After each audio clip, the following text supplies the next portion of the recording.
हरे कृष्णा सभी को दंडवत प्रणाम। जगत गुरु शिला प्रभुपाद की जय। तो चलिए शुरू करते हैं आज का प्रथम सेशन भगवद गीता का। और हम शुरुआत प्रार्थना से करेंगे, मंगलाचरण से, ताकि हम सभी को इस सेशन का अच्छे से फ़ायदा मिले और हम इसको समझ करके अपने जीवन में अप्लाई कर सकें। ओम अज्ञानतिमिरान्धस्य ज्ञानञ्जनशलाकया चक्षुरुन्मीलितं येन तस्मै श्रीगुरुवे नमः। श्रीचैतन्यमनोभीष्टं स्थापितं येन भूतले स्वयं रूप कदा मह्यं ददाति स्वपदान्तिकं। वन्देऽहं श्रीगुरु श्रीयुतपदकमलं श्रीगुरुन् वैष्णवांश्च श्रीरूपं साग्रजातं सहगं रघुनाथान्वितं तं सजीवं साद्वैतं सावधूतं परिजनसहितं कृष्णचैतन्यदेवं श्रीराधा कृष्णपादान् सहगण ललिता श्रीविशाखान्वितांश्च। नमः ॐ विष्णुपादाय कृष्णपृष्ठाय भूतले श्रीमते भक्तिवेदान्त स्वामिनीति नामिने।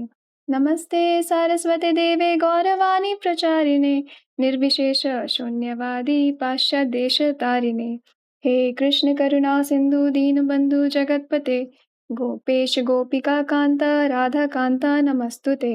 तप्त कांचन गौरांगी राधे वृंदावनेश्वरी वृषभानुसुते देवी प्रणमामि हरिप्रिये। वाञ्छाकल्पतरुभ्यश्च कृपा सिन्धुभ्य एव च पतितानं पावनेभ्यो वैष्णवेभ्यो नमो नमः। जय श्री कृष्ण चैतन्य प्रभु नित्यानंद श्री अद्वैत गदाधर श्रीवासादि गौर भक्त वृंदा। हरे कृष्ण कृष्ण कृष्ण हरे हरे हरे राम राम राम हरे हरे। हरि बोल। तो आज का जो सेशन है इसका उद्देश्य ये है कि जो लोग भी अटेंड कर रहे हैं वो अंदर से खुश रहें और शांत रहें। और ये हम भगवद गीता का जब ज्ञान को समझेंगे अच्छे से तो हम ये अपना लाइफ में प्रैक्टिकली अप्लाई कर पाएंगे, प्रैक्टिकली इस चीज़ को देख पाएंगे।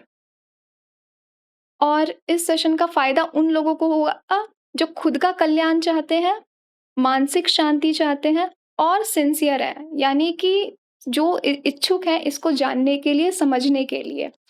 तो अपने साइड से अगर हम इच्छा बना करके रखते हैं किसी चीज़ को जानने और समझने की, तो वो चीज़ हमें बहुत ईजिली समझ में आती है। यानी कि हमारी रिस्पॉन्सिबिलिटी है कि हम भी इसको समझने के लिए इच्छुक हमेशा रहने चाहिए, हमेशा उत्साहित रहने चाहिए। तो भगवद गीता आखिर है क्या? सरल भाषा में बोले तो वास्तव में कृष्ण ने क्या कहा है, इसका उत्तर है इसमें। हम अभी के टाइम पे देखें तो असली ज्ञान जो हम प्राप्त करना चाहते हैं वो आखिर प्राप्त कैसे करें? क्योंकि हर जगह आज के टाइम में इंफॉर्मेशन ही इंफॉर्मेशन है और सब जो है कुछ ना कुछ इस तरह की बातें करते ही रहते हैं। श्री कृष्ण ये कहते हैं, श्री कृष्ण गीता में ऐसा कहा है। तो वास्तव में उन्होंने क्या कहा है वो भगवद गीता हमें बताती है।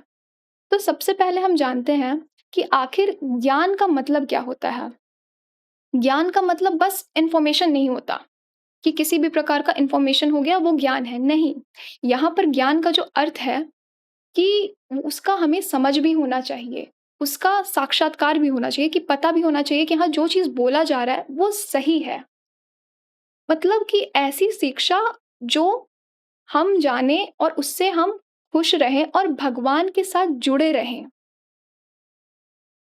जिसको जानने से लाइफ में हमारा सुख हो, शांति हो, संतुष्टि हो। ये सब का जो कमी हम महसूस करते हैं वो कमी ना रहे।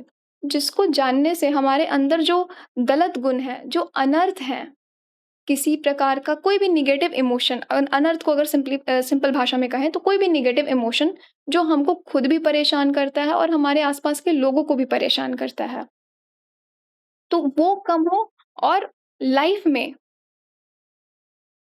गुणवत्ता आए, वैल्यू आए वो। और ज्ञान क्या है? ये समझना कि किस चीज़ को हमें इम्पोर्टेंस देनी चाहिए और किसको नहीं देनी चाहिए। जैसे कि हम सभी का जो असली दुःख है हमें लगता है कि अगर पैसे नहीं होंगे तो दुखी होंगे, अगर अच्छा घर नहीं है तो दुखी होंगे, अगर 4 लोग हमें नहीं जान रहे, नेम फेम नहीं है तो दुखी हैं। तो असली दुःख ये नहीं है। असली दुःख जानना कि वास्तव का जीवन का असली दुःख क्या है? अब बोल माइंड में आता है ना ये बात कि कभी-कभार हमें किसी ने कुछ बोल दिया, हम उस बात से दुखी हो गए। हमारा तो उसने मुझे ऐसे कैसे बोल दिया, मैंने उसके लिए इतना कुछ किया और फिर भी ये सुनने मिला। इस तरह की जो बातें आती हैं, ये वास्तव में दुःख है ही नहीं। अगर हमें जानना है कि असली दुःख क्या है, तो वो ये है, जो असली कष्ट है कि जब व्यक्ति का जन्म होता है, तो उस जन्म के समय जो शिशु होता है, वो माँ के गर्भ में रहता है। अब आप इस चीज़ को सोचिए, वो गर्भ कितना छोटा-सा जगह है और बच्चा कहाँ कितने छोटे से जगह में रह रहा है। 9 महीने तक एक तरह से कारागार जैसा है।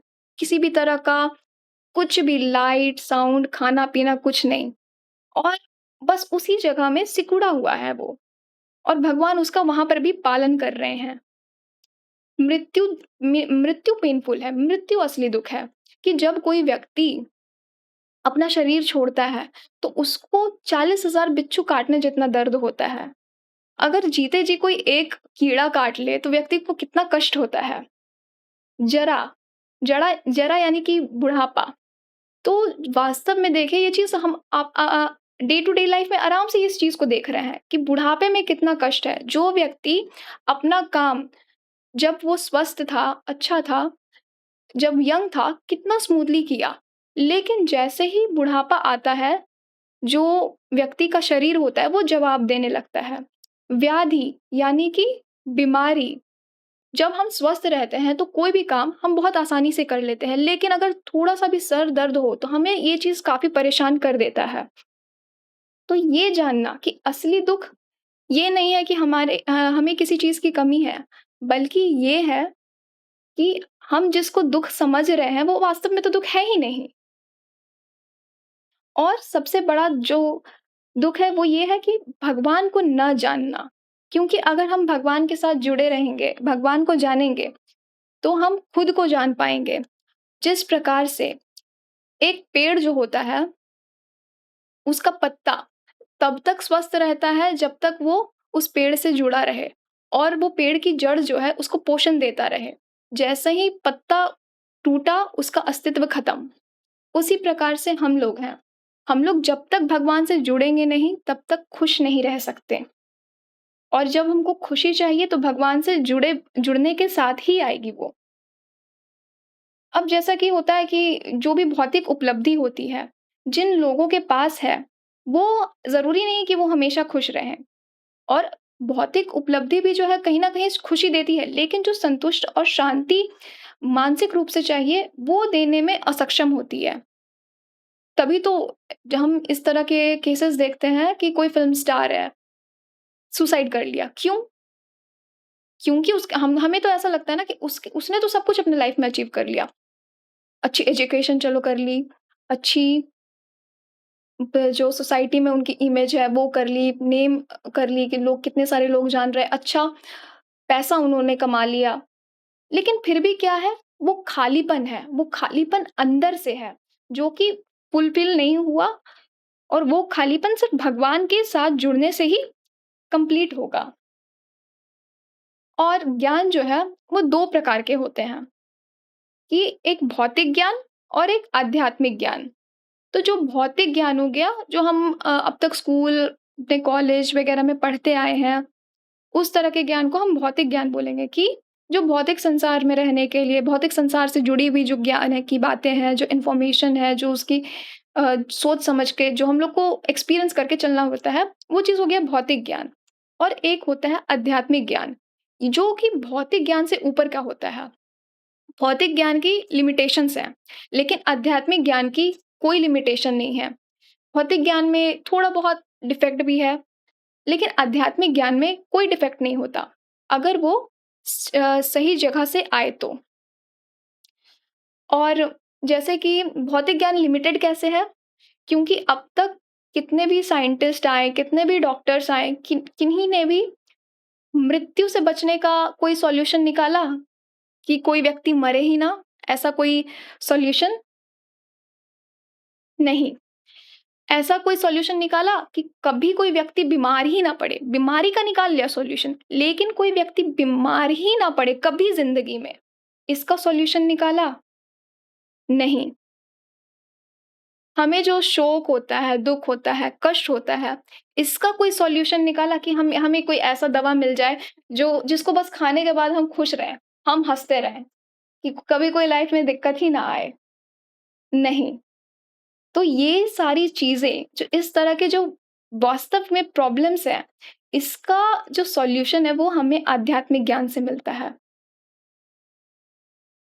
और जब हम अपना जीवन को शुद्ध तरीके से जीना चाहेंगे, जिस तरह से भगवान बताते हैं, उस प्रकार से जिएँगे, तब इस चीज़ का हमें भरपूर फ़ायदा होगा। तो भगवद गीता हमें वही ज्ञान देती है। और 2 चीज़ें होती हैं, एक होती है ज्ञान और एक होती है विज्ञान। तो ज्ञान के बारे में तो हमने सब जान लिया। और विज्ञान जो है, क्योंकि हम ऐसा सोचते हैं कि आध्यात्मिक ज्ञान के बारे में कि वो उसका साइंस से कोई रिलेशन होता नहीं है। लेकिन नहीं, आध्यात्मिक ज्ञान जो कुछ भी है, जो हम भगवद गीता में भी पढ़ने जा रहे हैं, उसको विज्ञान कहा गया है। विज्ञान का अर्थ होता है विशेष ज्ञान, यानी कि ऐसा ज्ञान जिसको हम रियलाइज़ भी कर सकते हैं, रियलाइज़ करते हैं, प्रैक्टिकली अप्लाई करते हैं। तो वो उस तरह के ज्ञान को विज्ञान बोलते हैं। अब जैसे कि अगर हमें शरबत ही बनानी हो, तो उसका एक प्रॉपर मेज़रमेंट होता है, प्रैक्टिकली एप्लीकेशन होता है उसका। उसी प्रकार से तभी जाकर के वो एक अच्छा शरबत बनेगा, वरना मान लीजिए कोई व्यक्ति शरबत बनाना चाह रहा है और उसके पास कोई इन्फॉर्मेशन नहीं है, प्रैक्टिकल नॉलेज नहीं है। वो 1 लीटर पानी में 2 चम्मच चीनी डाल रहा है और 2-4 नींबू डाल रहा है। क्या स्वाद उसका आएगा उस शरबत का? नहीं। तो यानी कि अगर हम एक शरबत भी बना रहे हैं तो उसके लिए एक proper measurement, practical knowledge, practical application की आवश्यकता है। तो उसी प्रकार से आध्यात्मिक ज्ञान भी जो है उसको अप्लाई करने के लिए, समझने के लिए हमें इस चीज़ को माइंड में डालना पड़ेगा कि जो कुछ भी हम सीख रहे हैं वो एकदम प्रैक्टिकल है और सबका रीज़न है। कुछ भी ब्लाइंड फेथ के ऊपर नहीं है। अगर हम गीता को ध्यान से पढ़ेंगे तो हमें ये चीज़ बहुत क्लियरली समझ में आएगी कि यहाँ पर आपके हर एक लॉजिकल क्वेश्चन का आंसर है, एकदम लॉजिकल आंसर है। तो श्रीमद् भगवद गीता, आज बस हम इसका मतलब जानेंगे कि श्रीमद् भगवद गीता ये जो वर्ड आता है, जो हम बुक पढ़ने वाले हैं, उसका मतलब क्या है? तो श्री का मतलब होता है श्रीमती राधा रानी, मद मतलब होता है आशीर्वाद देना, भगवत मतलब भगवान। और भगवान जब शब्द का यहाँ प्रयोग होता है तो वो साक्षात कृष्ण को बता रहा है कि जो भगवान है वो साक्षात कृष्ण है। और गीता यानी कि गीत, तो श्रीमती राधा रानी के द्वारा आशीर्वाद दिया गया है ये कृष्ण को, जो कृष्ण ने कुरुक्षेत्र में गीत गाया है, तो वो है भगवद गीता। और वर्ड आता है यथारूप, यानी कि एज इट इज, जो हम गीता पढ़ रहे हैं उसमें किसी भी तरह की कोई छेड़छाड़, कोई मिलावट नहीं की गई है। जिस प्रकार कृष्ण ने इससे अर्जुन को बोला, आज ये उसी प्रकार से गुरु परंपरा के माध्यम से हमारे तक आई है, बिना किसी मिलावट के। अगर हम इसका अध्ययन करते हैं तो ये चीज़ें हमको शांति की ओर ले जाएँगी, भगवान की ओर ले जाएँगी, प्रेम की ओर ले जाएँगी, भगवान से प्रेम की ओर ले जाएँगी। और हमारा जब हृदय, मन अंदर से इस तरह के चीज़ों को भरेगा, तो वो इस तरह की चीज़ें बाहर भी निकालेगा। यानी कि अगर हम अंदर से शांत रहेंगे, अंदर से खुश रहेंगे, तो हम अंदर से स्वस्थ रहेंगे, तो ये चीज़ हमें बाहर भी दिखेंगी। सो आज के लिए बस इतना ही। अगर किन्हीं का कोई प्रश्न है तो प्लीज़ पूछ सकते हैं।